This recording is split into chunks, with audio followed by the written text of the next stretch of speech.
Yung mga nauunang upuan po ay hindi pina-reserve at nilinis po yan kahapon. Hindi ko maintindihan pag Sunday walang gustong maupo. Sa susunod po patatanggal ko na yung mga upuan sa harapan para sa likod na lang po tayo. At ililipat na po yung pulpit sa likod. Hindi ko po alam bakit ayaw nyo sa harap at pag Sunday po walang recitation.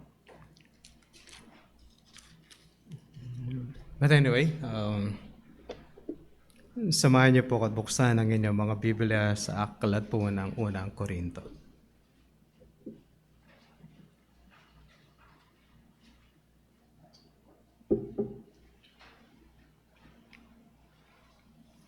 First Corinthians chapter 3, verse 18. Let no one deceive himself. If anyone among you thinks he is wise in this age, let him become a fool, that he may become wise. For the wisdom of this world is folly with God. For it is written, He catches the wise in their craftiness. And again, the Lord knows the thoughts of the wise, that they are futile. Verse 21. So let no one boast in men, for all things are yours, whether Paul or Apollos or Cephas, or the world, or life, or death, or the present, or the future, all are yours. And you are Christ, and Christ is God's. Manalangin po tayo. Ama, kami po ay muling mag-uusap patungkol sa inyo mga salita. Ang gawang ito ay is not simply a practice na kailangan bahagi po ng pagsamba. Bagkus ito ay panahon ng pag-aaral ng inyong mga salita para malaman namin anong gusto niyo pong sabihin sa amin, anong gusto niyo ipagawa. So that when we serve, kami maglilingkod in a proper definition ng inyong mga katotohanan. That our life won't be wayward sa inyong mga salita, but we would act at kami ay kikilos at gagawa ayon sa inyong mga katotohanan. Tulungan kami na ang aming pangunawa is not simply a head knowledge para marami lang kaming alam, but also be part of our life so that we would be able to serve you at mabigyan po namin kayo ng gloria habang kami nandito sa balat ng lupa. Sa pangalan po ng aming Panginoong Jesucristo, ito pong lahat ang aming dalangin. Amen.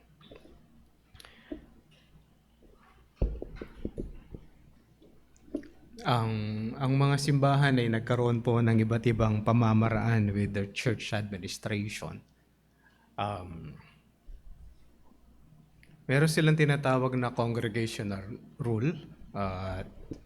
Ang lahat ay should be decided by the congregation, even as small matters. Ang iba naman ay is being led by a board. Yung board, whether spiritual or not, they've been chosen. Sila ang nagmamando or nagbibigay ng mga mandato para sa elders. And then the elder has deacons or staff below him. Yung ibang church administration is what they have the deacons. Deacons ang mamamahala sa simbahan, and below that they have the elders. And then the elders at the pastor. At yung pastor ay meron siyang church staff. And that's how it run at church. Iba-iba po yung form at iba-iba kung ano yung background ng mga nangunguna sa simbahan. Ang biblical na nakalagay sa Biblia is eldership rule. At dalawa lang po yung offices na nakalagay sa Bible. It's simply the elders and the deacons. But sometimes, to run a church is pinasok ito ng maraming konsepto sa mundo. And it is run like a business. Merong isang simbahan at para yung pastore magtrabaho sa gusto ng oras at panahon ng church.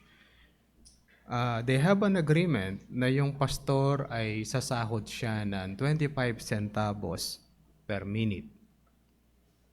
Inuorasan yung pastor, kaya hindi ko alam how the timing would be. But yun yung agreement nila, yun ang sabi ng pastor. Sabi namin, paano yung salary mo? And ang sabi niya is, ang sweldo ko is, ibinibigay yon, it's by centavos. Hindi ko po alam how it is counted, you know. Nawawala ba ako? Ako lang nawawala. Ayun yata marinig. Wala ba?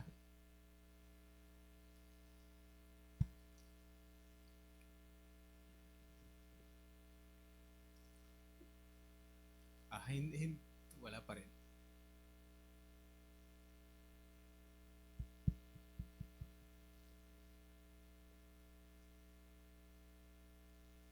Ayan, wala pa din. Nawakan yata yung mic. Ayan, siguro wala pa rin. Meron na po.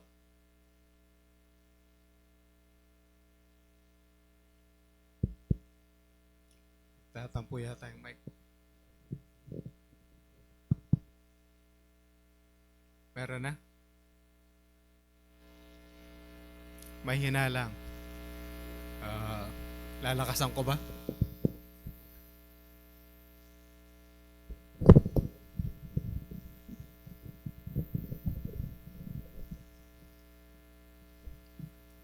Sound check. Okay. Yan na, meron na yata.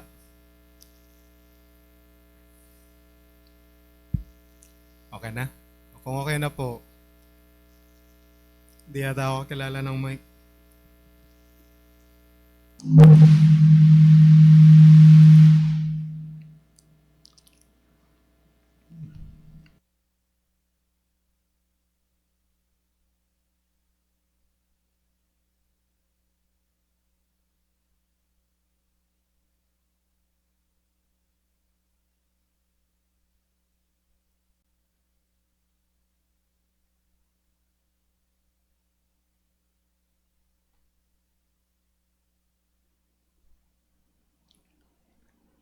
Sound check.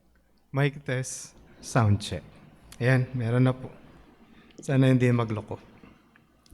Na-miss yata ako ng isa kong mic na 20 years ko na ginagamit. Okay. Yung balik po ako sa istorya. Yung sweldo po ng pastor is 25 centavos per minute. Bagay, kung 24 hours siyang babayaran, mas maganda, ano, yung multiply, hindi po biro to, ano, yung multiply 25 by 60, at kung 24 hours siya, malaki po yung sweldo. Multiply niyo po, malaki po yun. Tapos yung multiply ng 30 days, it's so big. Pero, pag multiply niyo ng 8 hours po yun, maliit. Hindi ko po alam ano po yung naisip, but it's more of a business world ang system. Bakit yung pastor, babayaran ko siya ng 25 cents per minute. Ibig sabihin, magtatrabaho siya. Di ko alam paano siya uurasan. Kung ako, I disagree. Hindi naman nila babayaran yung pag-aaral ng pastor. Ang babayaran lang yung pagtatrabaho niya, doing a Bible study, doing other ministries. Hindi po doon nagsisimula ang trabaho ng pastor. Kung paano ang isang guro ay hindi nagsisimula ang trabaho niya when start teaching. Ang isang guro ay gumagawa ng isang damakmak na lesson plan before doing things. Kaya kapag pinasulat kayo ng pinasulat nung elementary kayo sa board, yung teacher niyo po gumagawa ng isang damakmak na lesson plan. Ang pastor, we don't simply say what we read. Hindi po pwede yun sa pastor. We have to study. And with marami pong umaangat o na lumalabas na mga bagong aralin, and churches were split because of that. Ito po yung mga nangyayari sa Christendom. What's my point? Ang punto po nito, mga kapatid, is para mabuklod ng simbahan, meron dapat tayong tamang pangunawa sa ministry. Ito po yung pag-uusapan natin sa verse 18. Mga kapatid, hindi pa po ako tapos patungkol sa unity. My fear is that baka aabot po yung unity hanggang chapter 4. Sa ngayon, pag-usapan po natin na magkaroon tayo ng tamang pangunawa sa ministry. Una, dapat naunawaan po natin ang kalagayan ng tao. Ikalawa, kailangan maunawaan po natin ang kalagayan ng iba.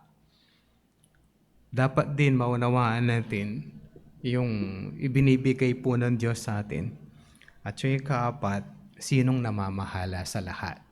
Ayan po yung ating mga pag-uusapan. The verses will go on as we study and move on. Issue ng church ng Corinth is pagkabahabahagi. And the biggest battle at pinakamalaking problema ng Corinth is the pride they have. Alam niyo ba yun? Matalino sila. Totoo po yun. Maganda ang matalino ang mga miyembro. Maganda na aral ang mga tao. Nakakatuwa po yun. Ako pag tinatanong, what's your priority? My priority is to help people study. Makaaral at matutong mag-aral ng salita ng Diyos. Maganda na aral ang mga tao. Yes. Alam niyo bakit? Naka-define sa ating pamumuhay bilang mga Kristiyano ang sistema natin kung nakasalig tayo sa salita ng Diyos. Proper understanding of the Scripture will give you a proper walk of life. Bakit maraming tao gumagamit sa Christendom na I declare? It is because of wrong understanding.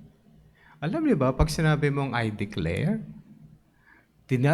dinideklara ko na luwalhatiin natin ng Diyos sa araw na to. What? I declare na tayo ay magiging masaya. Ano? Ikaw may kapangyarihan na gawing masaya yon because you declare. It is because they have a wrong understanding nung salita ng Diyos na ito ay makapangyarihan. Tapos tinanggal nila yung Diyos, ginawang word na yung salita ay makapangyarihan. It's a wrong interpretation of a passage na kung saan hindi ikaw ang nagdi-declare. When we do our worship, let's declare the glory of God. What? Bakit ano dinideclare mo? Di ba dapat ating purihin ang Diyos sa Kanyang pagka-Diyos? Kaya naniniwala din sila kapag sinabi mo na ikaw ay parang masagit ang tiyan ko. Sasagit talaga yung tiyan mo kasi sinabi mo yun.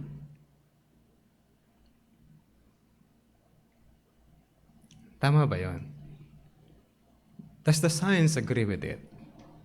Pag naisip ko, sasagit ang ulo ko, sasagit ang ulo ko? Sasabihin ba ng science yun? Tama yun? Parang pag tinatamad ka po at sinabi mo sasakit ang ulo mo, sasakit talaga yon. Kasi tamad ka lang.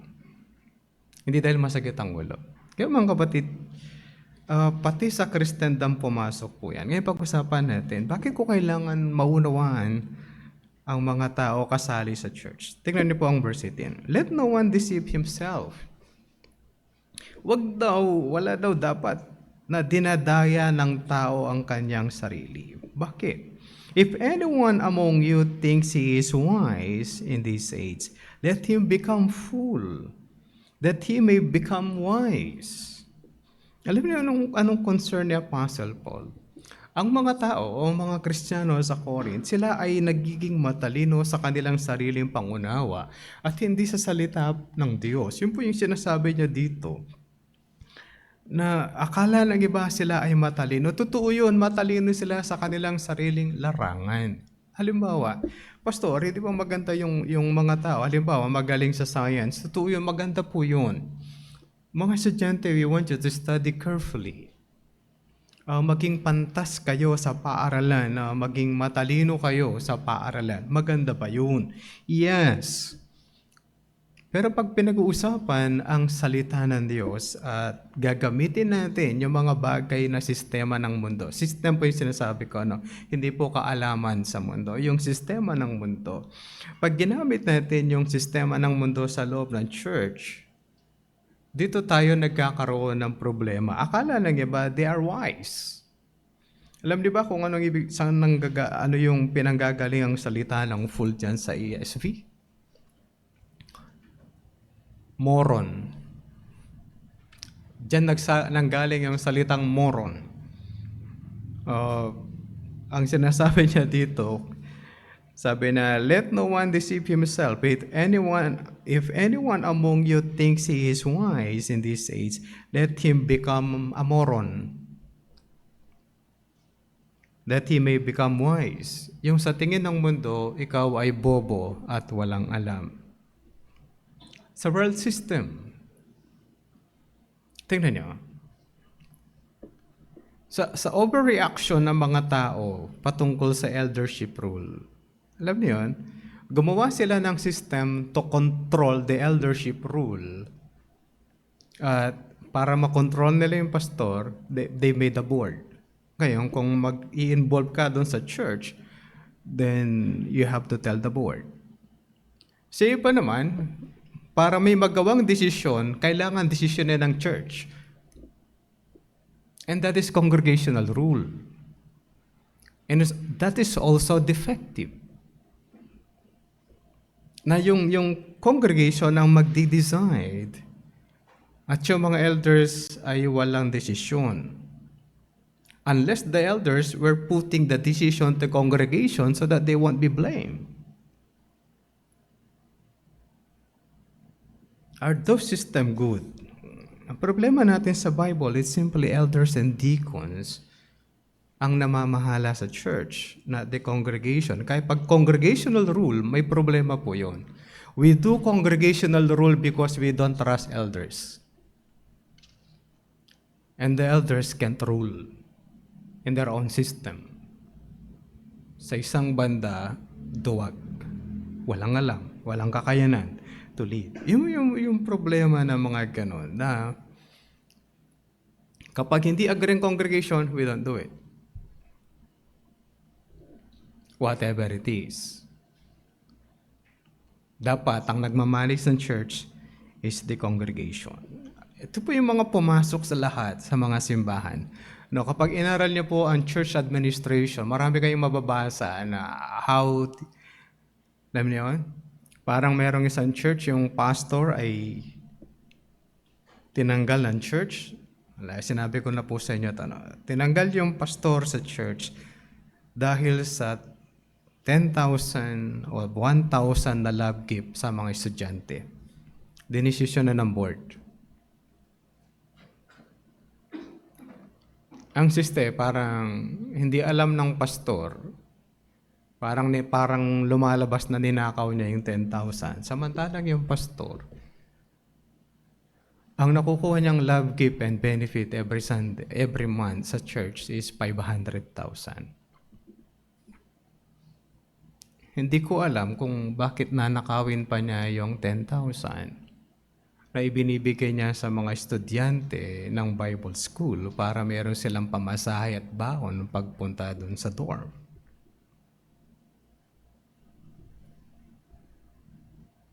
Desisyon ng board. Hindi sinabi sa mga tao na meron silang nangyayaring gano'n. Yung problema is when your board are not also biblical, hindi sila aral, and they simply use their worldly concept. Alam niyo, they use the worldly concept para lang gawin ang mga bagay-bagay sa mundong ibabaw. Lahat is, ito, ayon sa accounting, si pastor hindi niya ma-account yung 10,000, baka ninakaw, will remove the pastor. Because the church is ruled by board, not by elders. Sa baba pa lang yung elders. Baka sabi, pastor, isa lang yung pastor nila. Hindi. Marami silang pastor. At yun ang mga gumagawa ng program every Sunday, kung ano yung topic na ipipreach ng mga pastors with their satellite churches. Pero yung board nag-decide, they remove their pastor for 10,000 pesos na hindi ma-account. At hindi na kinamatay ng pastor nila. At nang in-invite siya to preach in Canada, bago siya makakyat sa pulpit, he died. Dahil sa stress ng 10,000 pesos na hindi ma-account. Sabi ng isa, sana binigyan niyo siyang sekretary para i-account yung 10,000. At yung sekretary yung tagabigay ng 500 sa mga estudyante na nagte-training o nag-OJT sa church. Ito po yung point na the church should be governed by the Scripture. The elders should be trained from the Scripture. Dapat yung mga tao aral din mula sa salita ng Diyos. Ang punto nito, mga kapatid, is hindi tayo pwedeng pinapangunahan o ang church pinapangunahan ng sistema ng mundo. We just don't say, ayon sa system, sa leadership principles, ay ganito dapat. Sino nagsabi?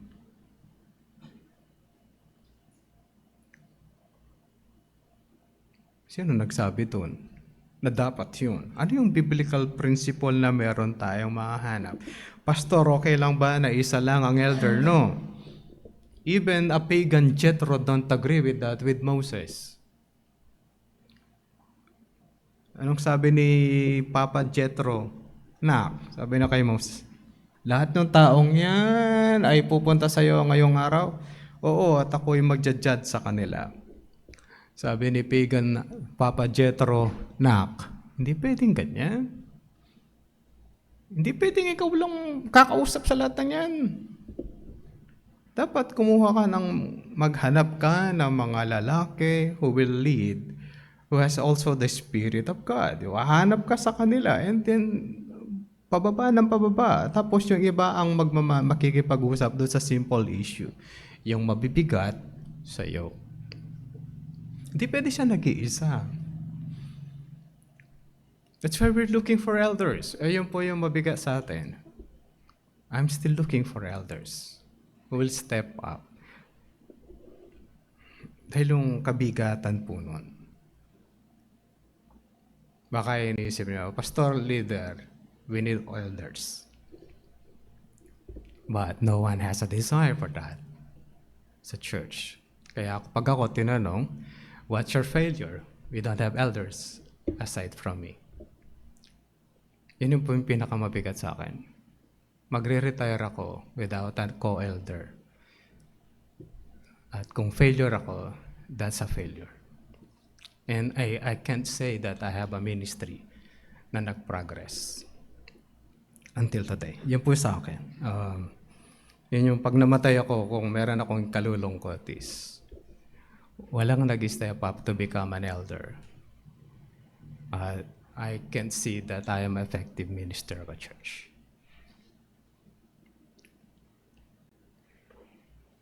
Pagpray po natin that God will raise somebody who will have a desire and be qualified. Sana bago man lang ako mamatay o mag-retire ng Diyos, God will give us one. But as of now, I'm still a failure. I can't see myself as a good pastor of a local church. Kung meron akong ikahihiya sa Diyos, that's one.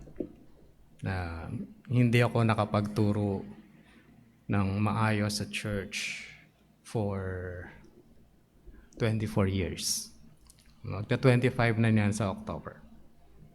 Let's pray that God will raise somebody who will expose the word and the people will trust. No, I know how trusting will be. Sana makahanap kayong pagtitiwalaan ninyo sa darating na panahon. Kaya mga kapatid, ang point nito is, the work of a pastor is to preach the word accurately to the best he could. Para yung mga tao will act accordingly at mamuhay sila ayon sa salita ng Diyos. Hindi sila maging patalinuhan. Ang issue nito, mga kapatid, is the pride. Kung bakit maraming simbahan ang nai-split because of pride. Kung bakit maraming simbahan ang hindi nagpo-progress because of pride. Kung bakit sila naghiwa-hiwalay because of pride. What is their system? The system of the world. Sistema ng mundo ang pinapairal sa kanilang mga simbahan. Ang punto ni Paul is, don't be wise sa system ng world. Maging wise ka mula sa salita ng Diyos. Kaya po kung mapansin niyo, pinipilit ko kayo to read the scripture. Basahin ang salita ng Diyos. When we do the study, don't close your Bible, you keep it open and read the scripture. Hindi ang pastor ang basihan ninyo when you go to a discussion. Hindi yung, sabi ni pastor, hindi po. Sabi ng salita ng Diyos, it is clear. Ito ang nilalaman ng salita ng Diyos. Hindi yung sabi ni pastor, The pastor is not the authority of the scripture, the word, and God Himself. Kaya bang nag-aaral po tayo, you go along. Ano pa yung sinasabi na salita ng Diyos? Let's move on in verse 19. For the wisdom of this world is folly with God. For it's written, He catches the wise in their craftiness. Kaya marami pong mga tao ang basihan nila ng system ng church is kung ano ang uso at kung ano ang bago.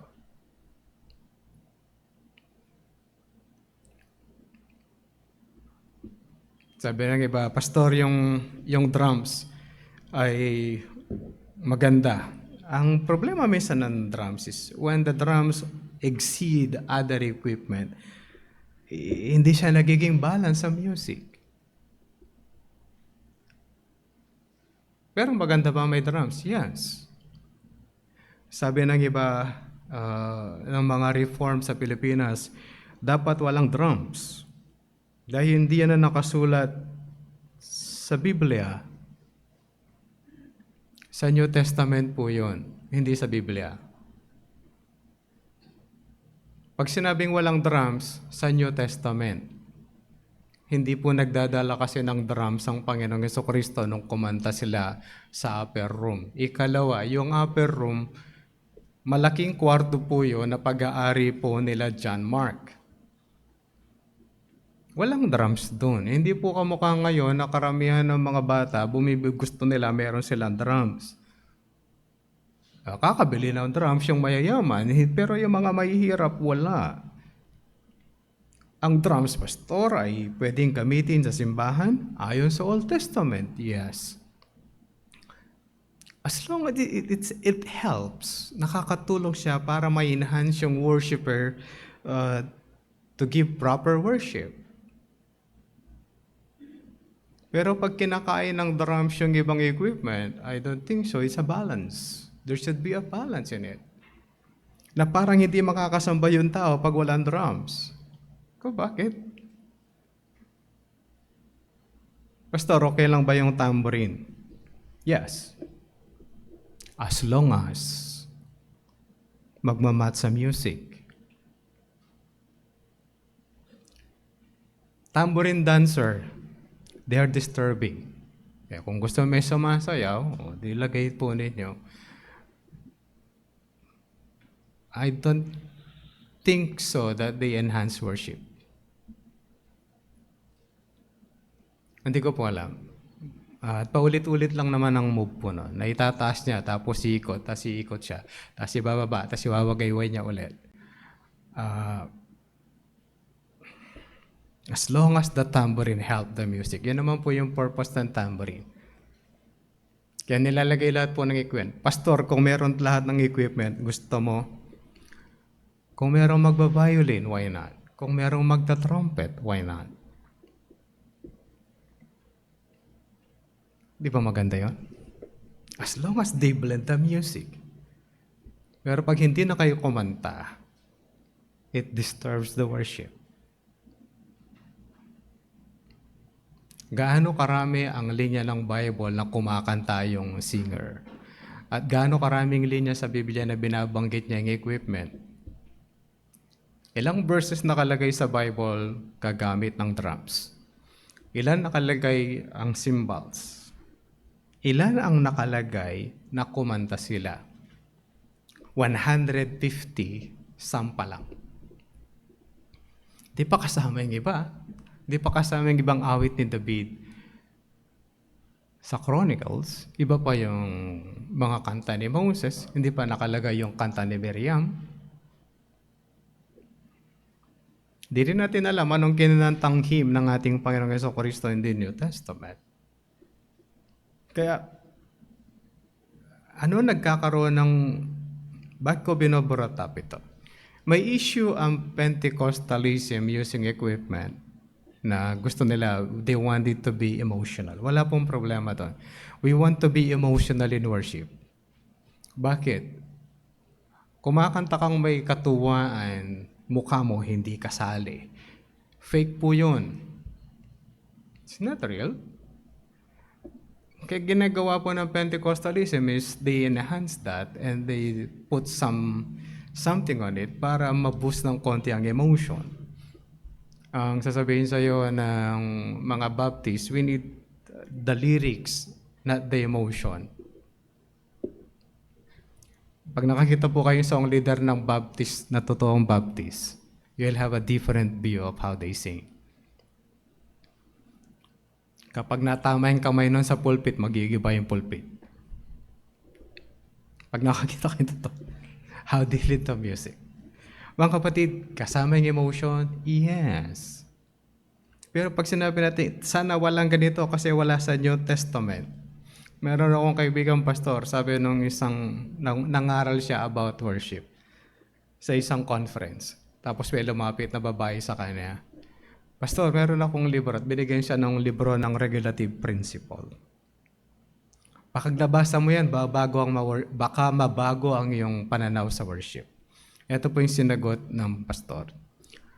Kapag ba pinakita ko ang verse ng Bible sa'yo, ikaw magbabago ang worship mo o susundin mo rin tong librong ito? Pag naipakita ko sa Bible, what is worship? Papalitan mo ba yung regulative principle mo? Sabi ng tao, hindi basta basahin mo lang yung regulative principle. Regulative principle ng Reformed Baptist ay nakatungo lang siya sa piano or gitara kasi ang nakalagay sa Revelation. Wala daw silang drums. Yun yung New Testament. How about the Old? Tatapon ba natin ang Old? No, it is written. Ang point nito mga kapatid, we cannot use principles lang ng ating sariling pananaw tapos tatabi natin ang scripture. Anong sinasabi ng scripture pertaining to issues in life? Sinasample ko lang po yung worship. Nakalagay ang worship with full equipment. And then, pipilosopuhan kanila. Sabi niya, pastor, nakalagay yung sandata. O sige, kung may sandata tayong pakikitikma, di ilagay din natin. Wala naman tayong sandata at wala rin tayo sa war. Ito po yung point nito. Alam niyo ba na ang ibang Reformed Baptist sa Europe ay may drums? Pilipinas lang ang very strict. Sa Europe, hindi. Kung saan nanggaling yung regulative principle, may drums. Paano yun? Hindi drums ang issue, mga kapatid. It's the heart. Kaya pag pinag-uusapan natin, as ang pamamalakad ng church should be from the scripture. Ang pamumuhay din natin should be from the scripture. Hindi yung patalinuhan tayo. Alam niyo ba, na-split yung mga churches because of their pride and using their own principles. Ang mabigat, maraming simbahan ang na-split because of prerogative.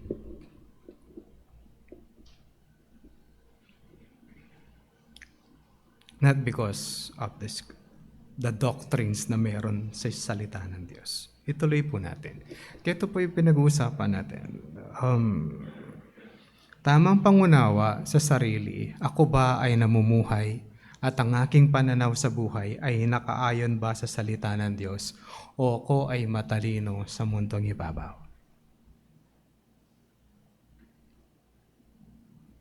Kaya studying the scripture don't end. Karamihan sa inyo ay merong study Bible. Tama ako, di ba? And we try to give to everyone na magkaroon po ng study Bible. Use them. Sayang naman yung talent o naglagay dyan sa ilalim o kung saan po nila nilagay yung kanilang ideas and then cross-references. Use them accordingly. Kaya huwag natin gagamitin yung worldly system dito sa church. Maraming umaalis sa church pag nagtampo sa kapwa niya mananampalataya, and especially sa pastor. Ang point is this, anong principle sa Bible? If you have issue to a brethren, go and talk to him. That's the biblical. When you leave, that's the worldly idea. That's a biblical principle. Alam niyo ba yun? Matthew 18 says, kung ikaw ay na-offend, talk to him.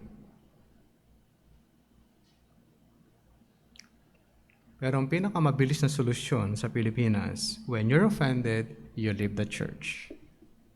And that's worldly. Kasi pastor mahirap. Totoo naman po yun. Naintindihan ko po yun, mahirap. Kung hindi mo siya kayang kausapin, patawarin mo siya. That's simple. Pero, if your grudge is still there, at hindi mo siya kinakausap, it's your fault. And that is sin. And that is unbiblical. That's worldly view. Ang salita ng Diyos is, am I offended? Talk to them. That's a scripture. It's not pride. Alam naman ang ginagawa niya, mali siya, dapat naintindihan niya ako. Hindi niya nga naintindihan, kaya nagawa sa iyo yun eh. Intindihan niya po yung idea. Let's move on. And again, the Lord knows the thoughts of the wise, but they are futile. 21. Let no one boast in men, for all things are yours, whether Paul or Apollos or Cephas. Bakit sila nagbabahag-bahagi? Napabahagi sila. May silang paboritong mga ministers. See the ministry in the church. Lahat ng tao sa simbahan, nakabahagi ng simbahan. Magaling man at hindi, meron silang kani-kanyang ginagawa para sa kaunlad ng simbahan. Paul has his own ministry and talent in serving the Lord. So with Apollos. Si Pablo is good in starting a mission at mangangaral siya at magsisimula ang ministry. Of course, it's the work of God. Magsisimula po yung ministry. Sa panahon po natin, we usually call them missionaries. Paul is good at that. Magaling po si Paul doon. Hindi po lahat magaling. Sa lahat ng anggulo. Baka sabi, Pastor, lahat ba ng anggulo, magagaling po yung mga ministers ng Biblia? Hindi po. They have their own. Pag sinabi, Pastor, madali pang mag-mission. Hindi po. Hindi ko ma-imagine ano yung ginagawa ng New Tribes kung paano sila late Pastor Nestor Aquino, how they start the ministry. Paano nila inaabot yung nandun sa kabundukan and then they start the ministry. Hindi po madali. Hindi ko ma-imagine how they do it. Napanood nyo naman yung End of the Spirit. Kailangan mamatay muna yung unang missionary bago papasok yung kapatid ng pilot do sa community and do evangelism. Alam niyo, matindi dun. Hindi nga siya nag-evangelize dun eh. Yung na-born again na galing sa kanila, ibinalik siya dun ng babaeng missionary na kapatid ng pilot. They have their own talents. Hindi po lahat pare-parehas. Kahit po yung mga theologian, minsan nagtatanong yung mga theologian, anong specialty mo subject?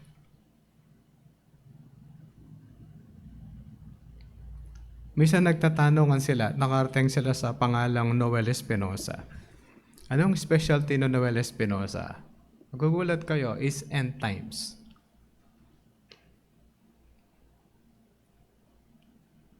Sabi nung kasama namin, specialty ni Noel, ganun po yung tawagan ng mga matatanda sa amin, is end times.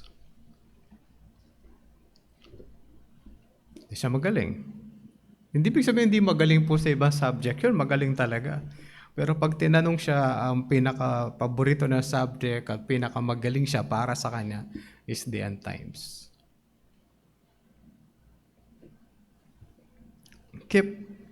Inside the church, sa loob po ng simbahan, anong ipagmamataas mo sa sarili mo when everyone, lahat sila mga kapatid, has their own talents? Magkakaiba po tayo.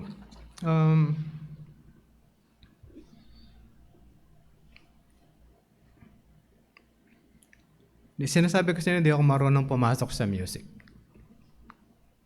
Kaya hindi ko pwedeng mag-solong kumanta. Pero marunong ako magbilang. Though I can read some notes. No, kapag mabagal po, kaya kong basahin yung nota. At least yung basic key of C.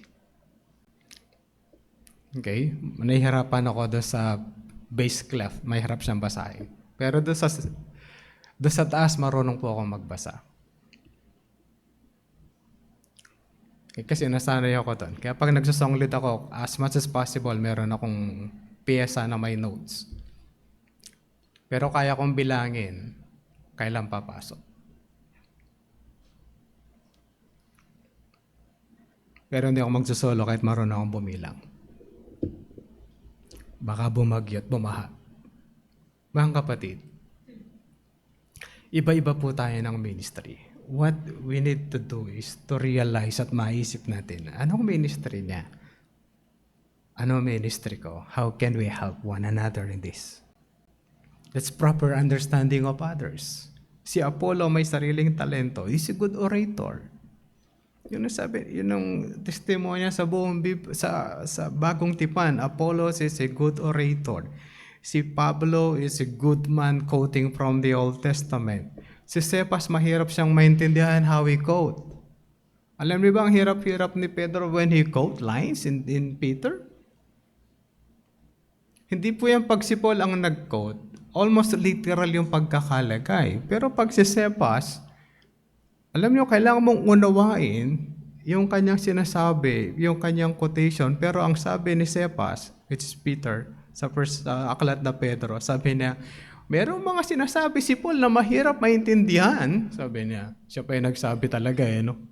Si Peter, sabi na merong mahirap intindihin si Paul.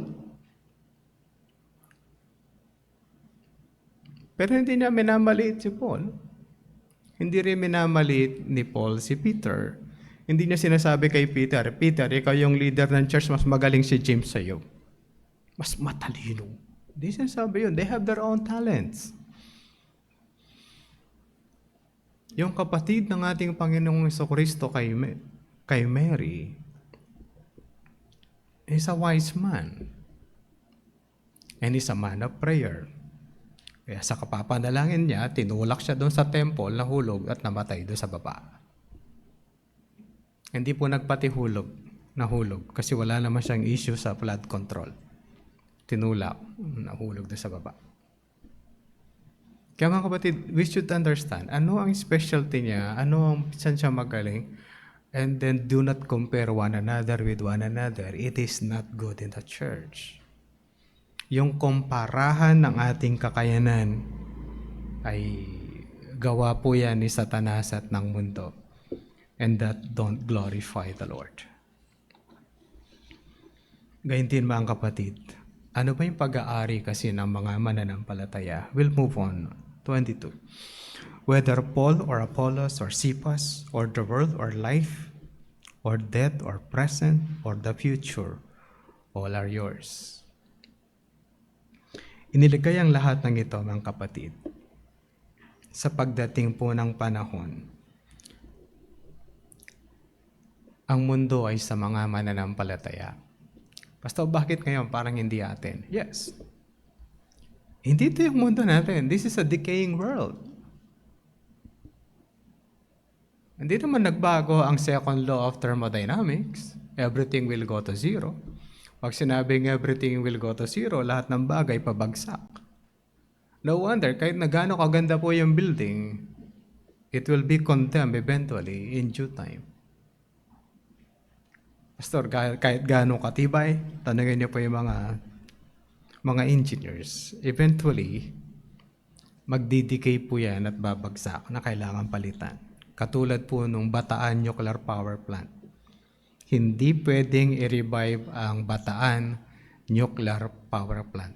Kahit na-agree ako sa nuclear power plant, hindi po siya pwedeng i-revive. Pwede po yun kung gigibayin lahat.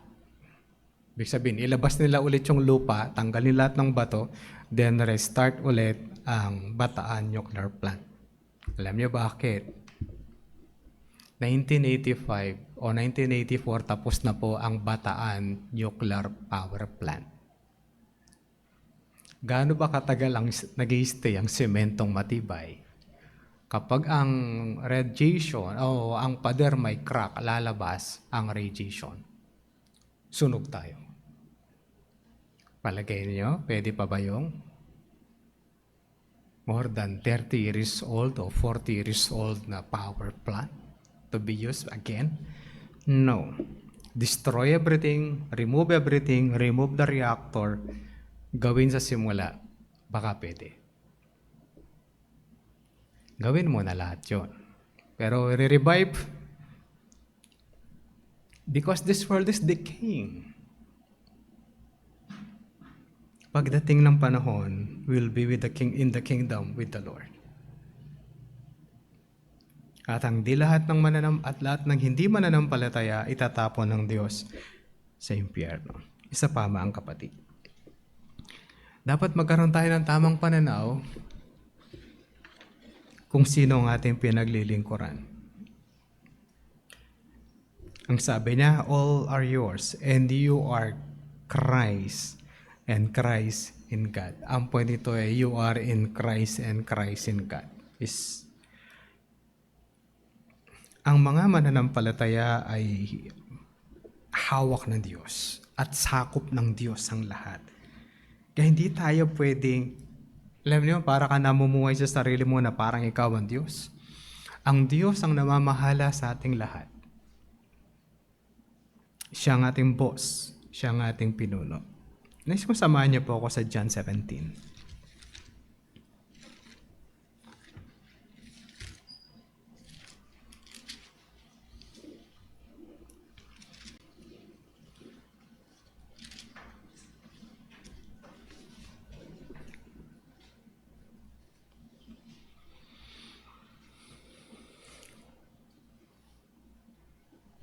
Sabi po ng verse 9.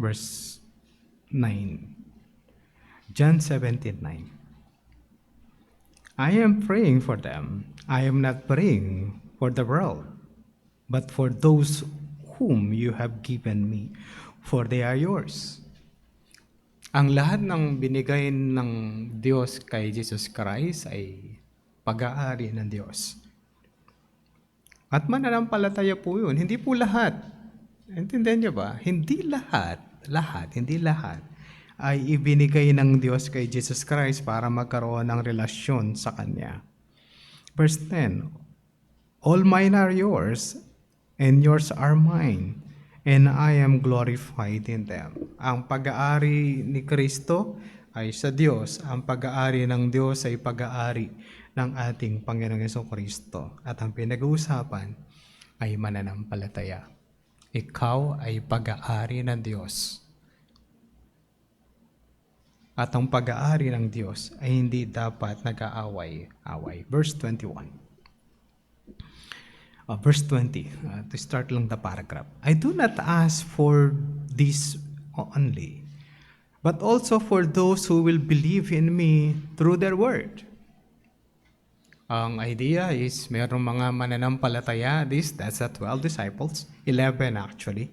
And then, at sabi na, pati yung iba pa na maniniwala o mananampalataya. Verse 21, that they may all be one. Just as you, Father, are in me, and I in you, that they also may be in us, so that the world may believe that you have sent me. Yung unity ng church at unity ng possession, verse 22. The glory that you have given me, I have given to them, that they may be one even as we are one. Tingnan niyo po yung line na to, sarap. I in them, ang tao, ang mananampalataya ay si Kristo ay nasa kanila, and you in me, and God the Father also, that they may become perfectly one, so that the world may know that you have sent me and love them even as you love me. Isipin nyo yung bakit nag-aaway-away ang mananampalataya sa loob ng church o sa Kristendom. It should not be. But because of pride, people will stand to their own ideas and principles. At dahil sa kanilang pride, ipagyayabang, paglalaban po yon. Alam mo yung mga pride na tao, hindi patatalo sa usapan.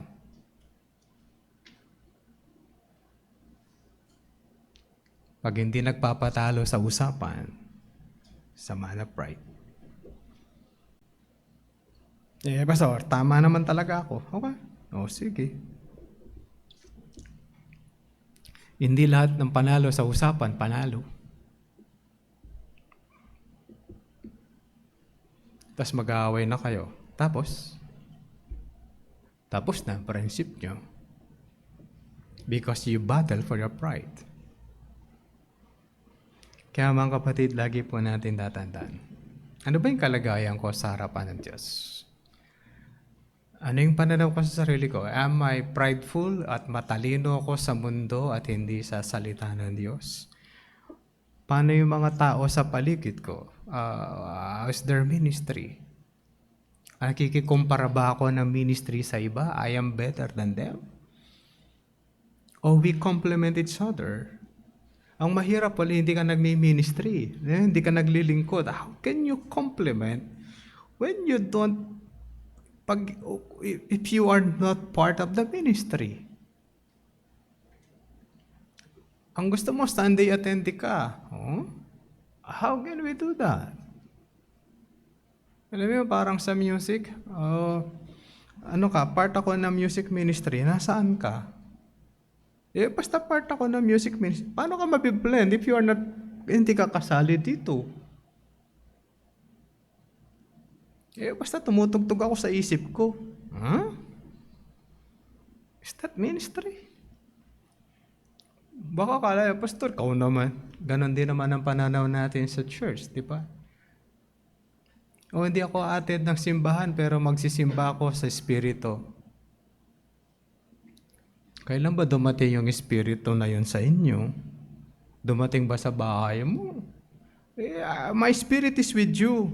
Yun ang mahirap, di namin makita yung spirit mo dito, absent eh.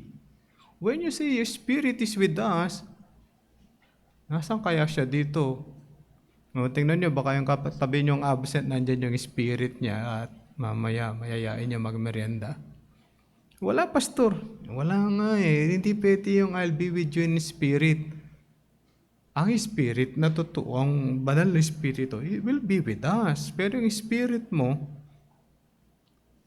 pag umalis kasi yung kaluluwa, langit na kagad yun, o impyerno eh. Wala siya dito. That's not serving the Lord. Kaya mga kapatid, understanding others, understanding the ministry, understanding the possessor, pinagkaisa tayo ng Diyos, hindi tayo dapat nag-aaway-away, but we should be helping and serving one another and the Lord for His glory and for His honor. Manalangin po tayo. Panginoon, tulungan niyo kami na lagi kami magkaroon ng tamang pananaw sa aming sarili, sa ministry na binibigyan niyo po sa amin, sa mga tao sa paligid po namin at sa kanilang gawain. Lagyan namin alalahanin that we have to serve you and the people you gave us para makasama sa inyong kaharian. Tulungan niyo po kami na mabuklod kami sa inyong katotohanan at kami ay mabuklod sa inyong kaharian. Tulungan niyo kami, O Diyos, that we would serve you and others in your church para sa ikalalawak po ng inyong gawain at pagbubuklod din po ng bawat isa. Hiling at dalangin po namin ang lahat ng ito sa pangalan po ng aming Panginoong Kristo. Amen.